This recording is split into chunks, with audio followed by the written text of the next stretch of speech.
vista de todo el mundo, era una mujer de edad avanzada, común y corriente, que hacía las compras en el centro de Medellín, en Colombia. Salía de una carnicería con bolsas, y lo que parecía anticipar la tarde normal de una jubilada, se truncó de golpe. En la calle, dos hombres aguardaban junto a una motocicleta en marcha. En cuanto la mujer estuvo cerca, uno de ellos desenfundó un arma y disparó, sin más preámbulos. Todos los transeúntes comenzaron a gritar y se echaron al suelo, pero ninguno de ellos era de interés para los sicarios. Solo ella. La mujer cayó desplomada, y los primeros que fueron a auxiliarla, en cuanto los asesinos huyeron, se sintieron conmovidos. ¿Cómo alguien podía matar así a una pobre anciana? Pero quien se desangraba en la acera era en realidad mucho más que eso. Ya con 69 años, algunos aún podrían reconocer en ella los característicos rasgos de Griselda Blanco, la reina de la cocaína, la madrina del AMPA.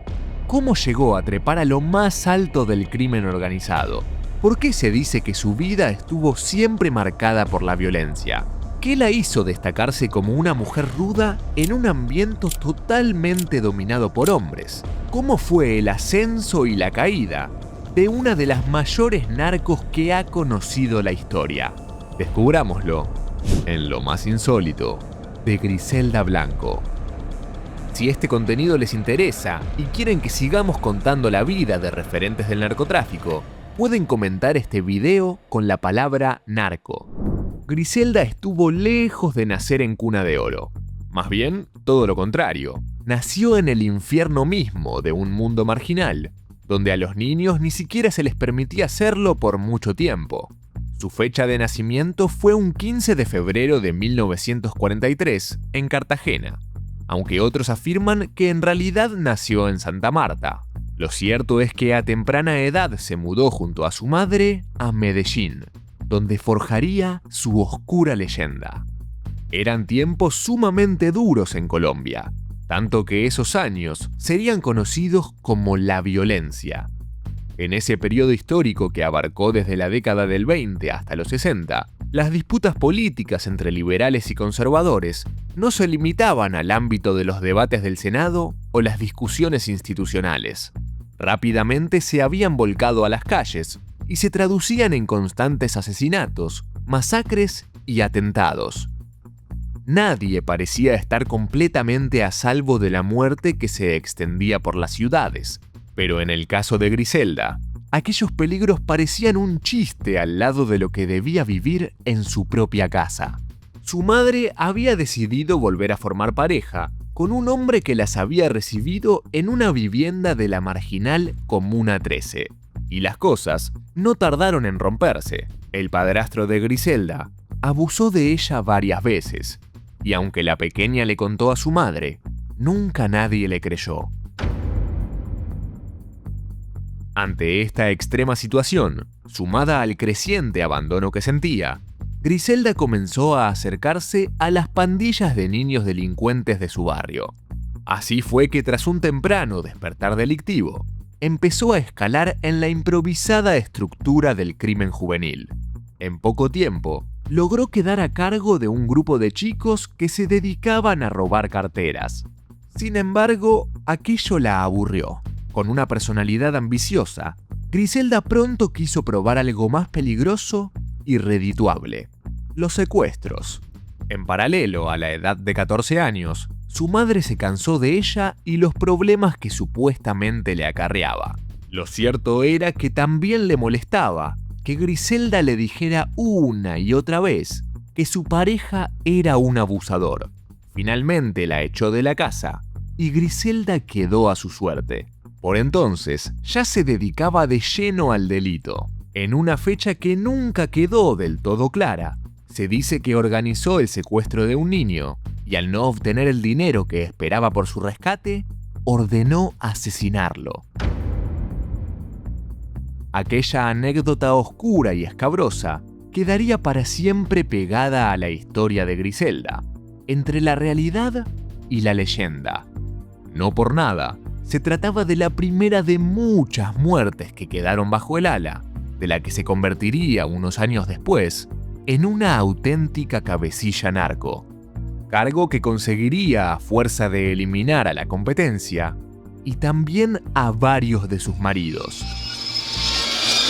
En sus años de adolescencia, Griselda conoció el crimen y también el amor, o eso pareció al principio. A su vida llegó un hombre mayor que ella, llamado Carlos Trujillo. El sujeto se dedicaba a la falsificación y el fraude de pasaportes y documentos, lo que fue suficiente para enamorarla. Pero el efecto duró poco. Tuvieron 3 hijos, sí, pero Griselda pronto sintió que Trujillo no le era útil. Lo veía flojo y poco ambicioso, y ella soñaba con llegar muy lejos dentro del mundo criminal. No se sabe exactamente en qué circunstancias, pero Trujillo murió justo cuando Griselda sentía que su vínculo tenía que terminar de una vez por todas. Algunas versiones hablan de una cirrosis que lo fulminó, otras de hepatitis, pero a la luz de cómo se siguieron dando los acontecimientos en la vida privada de Griselda, la realidad puede haber sido muy diferente. Una tercera teoría fue la que le hizo valer el apodo de Viuda Negra. Se dice que después de tener a sus primeros 3 hijos, Hubert, Osvaldo y Dixon, Griselda se hartó de Trujillo y lo echó. Le dijo que si volvía a verlo, lo mataría. Al poco tiempo, el hombre murió, quizás naturalmente, o quizás no. Ya con Trujillo fuera de juego, Griselda siguió con su vida. Volvió a casarse, esta vez con Alberto Bravo, un nuevo compañero que estuvo a su lado en los años 70, en el momento de apogeo del narcotráfico, y cuando ella ya empezaba a hacerse un nombre pesado dentro del negocio. De hecho, fue con él que la mujer decidió dar un paso clave en su carrera delictiva. Se mudaron, como si de una familia normal se tratase, al epicentro del consumo de estupefacientes, Nueva York. La ciudad de Queens pasó a ser su centro de operaciones, y el paso determinante para que Griselda copara un sector del negocio hasta ese momento inexplorado. Pero con Bravo, su segundo marido, Griselda no pudo tolerar la traición. Él la había llevado en un primer momento a conocer el negocio de las drogas, ya que se dedicaba desde siempre al contrabando. Pero mientras Griselda crecía, él fue quedando al margen. Con el paso de los años, además, comenzaron a llamar la atención de las autoridades norteamericanas y debieron volver a Colombia para escapar de un arresto inmediato. Las cosas habían cambiado y ya Medellín no era un sitio seguro, por lo que fueron a Bogotá. Pero aún faltaban algunos detalles para que Griselda se sintiera completamente tranquila.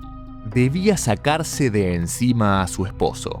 Ella estaba convencida de que él la estafaba, le quitaba millones y millones de dólares y, para colmo, la engañaba con otras mujeres.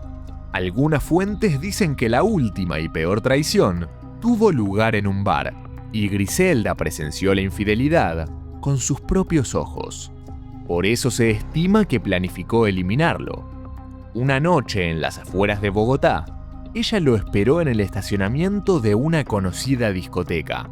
Aunque Bravo salió con guardaespaldas, la situación no acobardó a Griselda, que fue directamente a encararlo.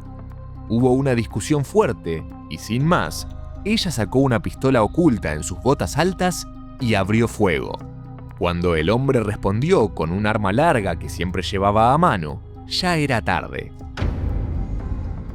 Los guardias tampoco llegaron a reaccionar a tiempo.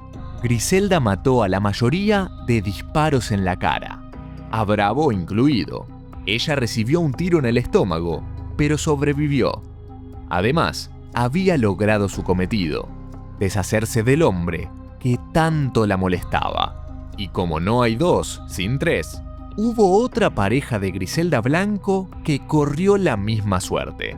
Fue Darío Sepúlveda, a quien conoció unos años después de matar a su segundo esposo. Pero en este caso, el elemento clave no fue el dinero o las drogas, sino el hijo que tuvieron en común. Cuando nació, Griselda eligió para él un nombre muy particular, Michael Corleone, como el personaje de Al Pacino en las películas de El Padrino. que se habían estrenado hacía poco tiempo. Ya con ese nombre quedaba claro que Griselda lo estaba marcando como su futuro heredero. Varios de sus hijos mayores estaban inmersos en el negocio y ella era insaciable. Quería fundar un verdadero clan alrededor del narcotráfico, pero se encontró ante una inesperada resistencia. El padre de Michael no estaba de acuerdo.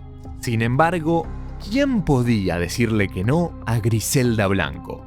Por ese entonces le gustaba que la llamaran la madrina, y al bautizar a su hijo como el protagonista de El Padrino, no estaba haciendo otra cosa que teñir de épica cinematográfica su vida familiar.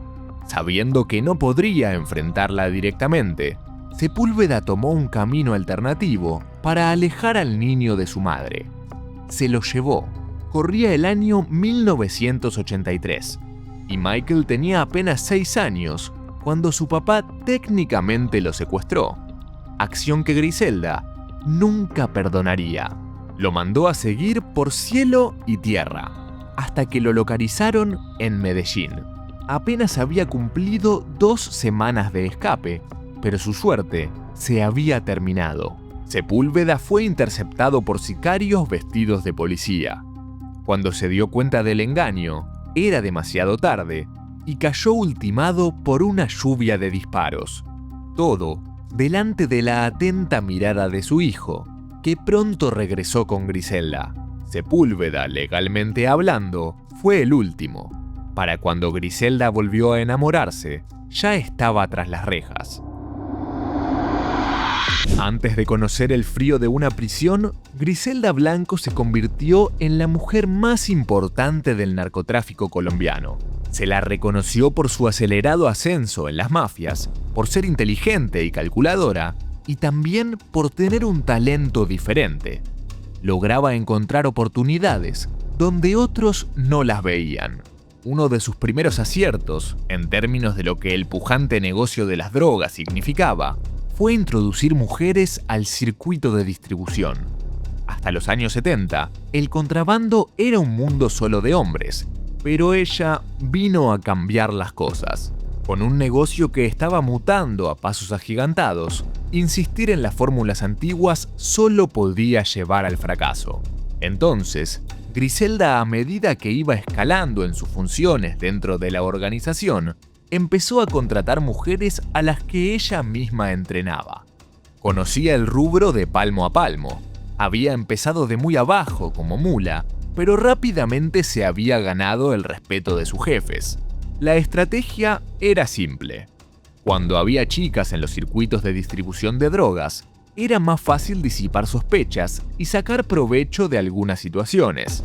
Utilizando artilugios de seducción y escapando a las actitudes que levantaran sospechas, las mujeres que trabajaban bajo el mando de Griselda rápidamente comenzaron a trasladar cargas de narcóticos entre las fronteras. Griselda era buena mentora y también muy hábil para detectar a aquellas personas que tenían pasta para destacar en el mundo narco. Y eso no solo se limitaba a las mujeres, porque a Griselda se le atribuye nada menos que haber descubierto a Pablo Escobar. Del patrón, se dice que pronunció una frase que sería elocuente. Él aseguraba que a la única persona que le había temido en toda su vida era a Griselda Blanco. No se sabe a ciencia cierta si lo dijo realmente, pero no es un secreto, efectivamente, que Escobar tenía a la madrina en un pedestal. Se habían conocido en los años 70, cuando ambos estaban en Miami y el narcotráfico empezaba a crecer entre Estados Unidos y Colombia. Por entonces, Griselda ya era una líder reconocida y Escobar un joven jalador de carros, como ella misma lo definió. Pero el muchacho se había ido desde Medellín hasta Estados Unidos con el objetivo de entrar en el negocio. Se cree que en algún momento Griselda y Escobar compartieron labores y que ella notó en él el talento y habilidad suficientes para tener un futuro promisorio en aquel mundillo. Sin embargo, sus caminos no tardaron en separarse y desarrollarse en paralelo. Apareció entonces la rivalidad. Ambos querían controlar las mismas rutas comerciales, pero tenían métodos muy diferentes. La situación podría haber escalado hasta niveles de violencia extremos, pero por algún motivo eso nunca pasó. Nunca hubo una guerra declarada de bandas entre la facción de El Patrón y la de la Viuda Negra. Se cree que tenían una cierta admiración y respeto mutuos, aunque deseaban que el otro desapareciera del mapa para poder monopolizar el mercado. Nunca hubo ataques cruzados, sino una suerte de guerra fría dentro de códigos mafiosos.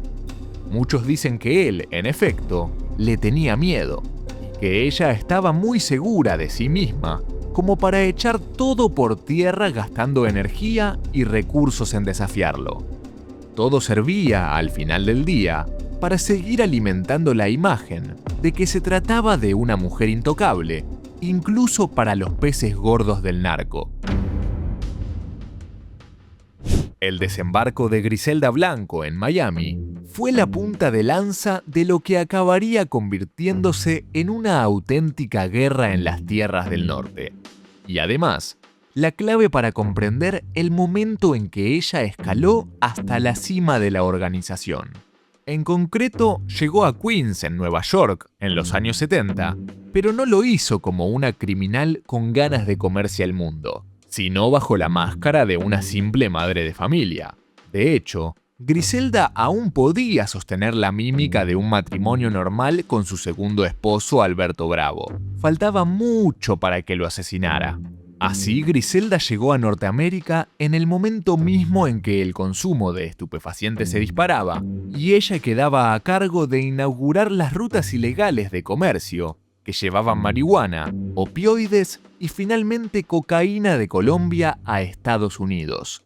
Así su imperio fue creciendo, pero el negocio era tan rentable que no tardaron en aparecer competidores. Para asegurarse el control total del territorio, surgieron los llamados Cocaine Cowboys.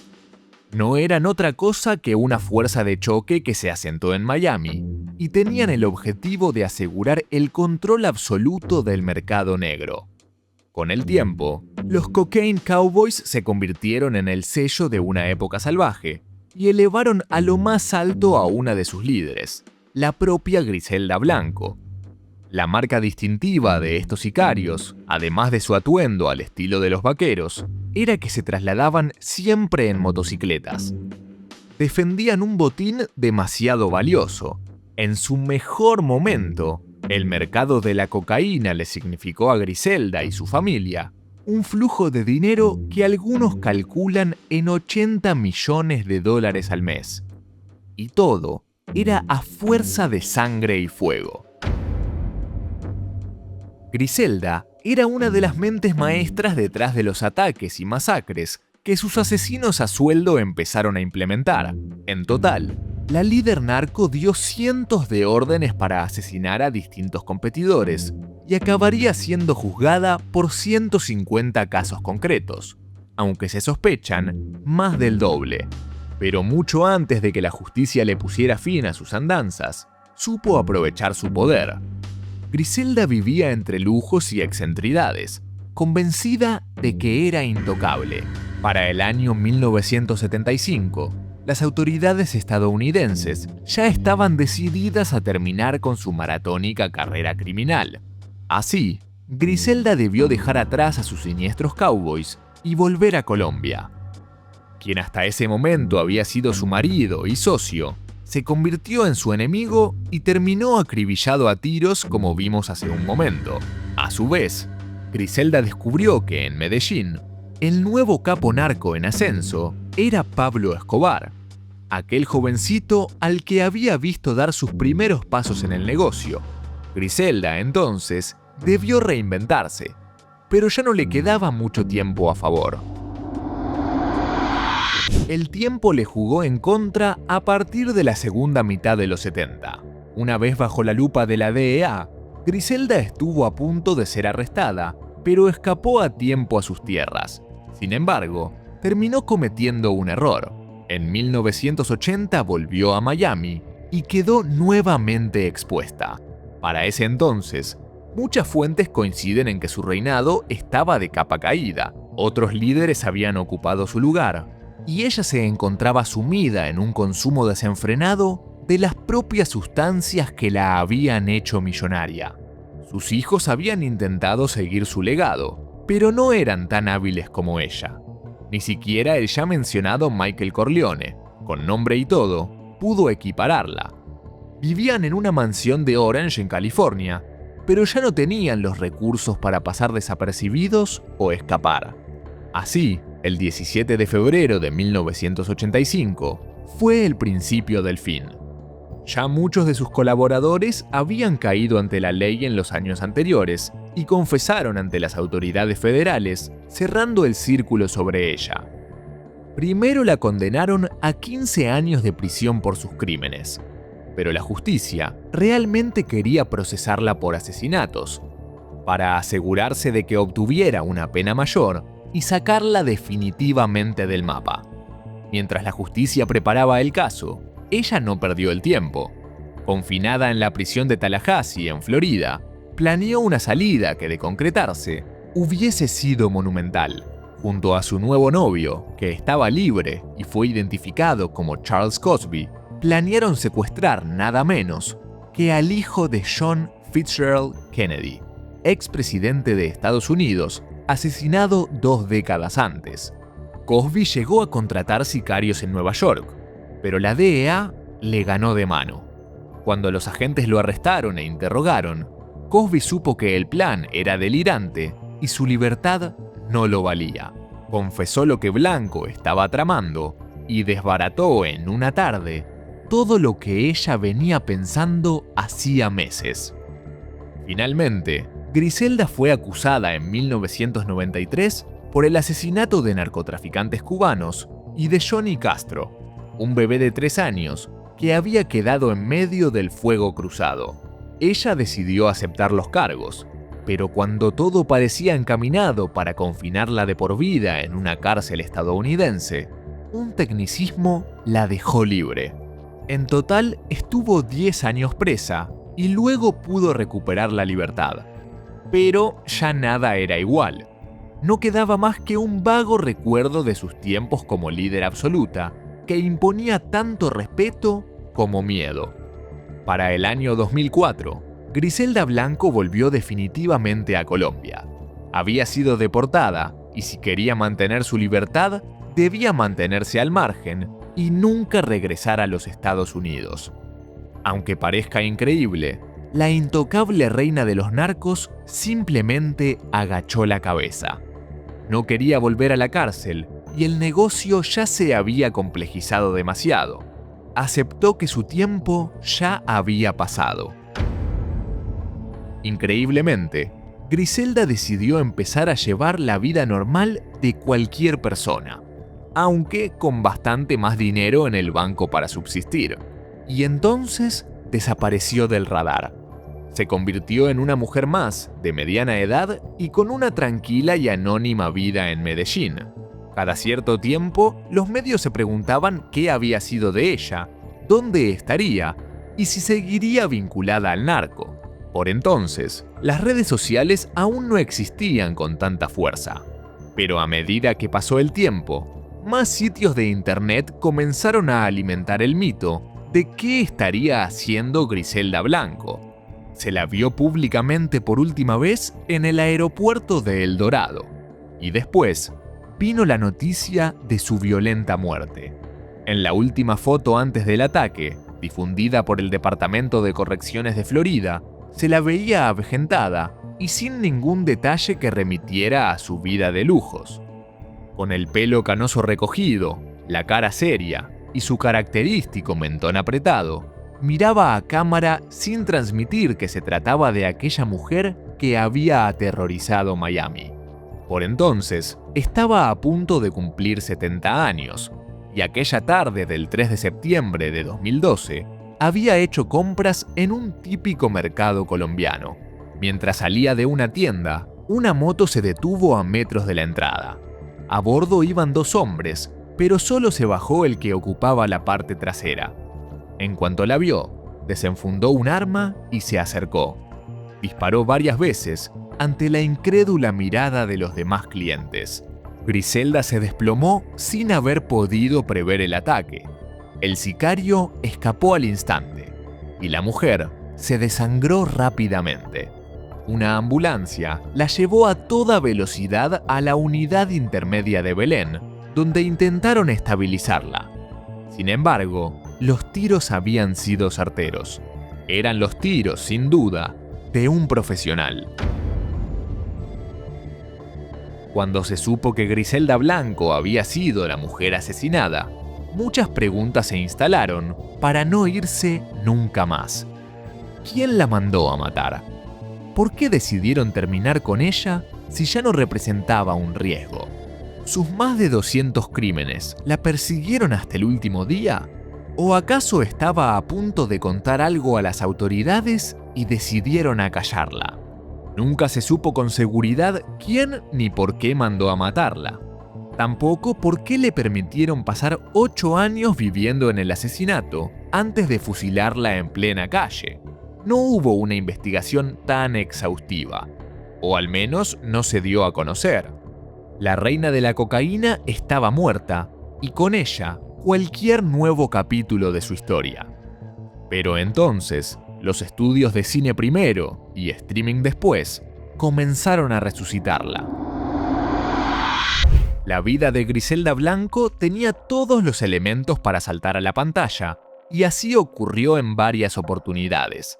En 2017, Catherine Zeta-Jones se puso en la piel de la contrabandista en una película producida por Lifetime.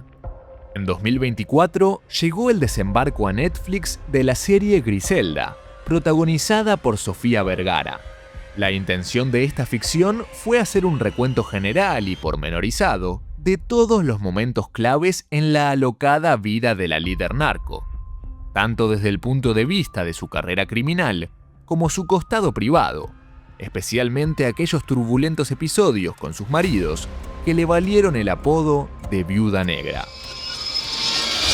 La figura de Griselda Blanco se convirtió rápidamente en un ícono de la cultura pop, en tiempos en los que la temática narco atrae todas las miradas en el cine y la televisión. Así como Pablo Escobar experimentó una insólita fama muchos años después de su muerte, algo similar ocurrió con Griselda.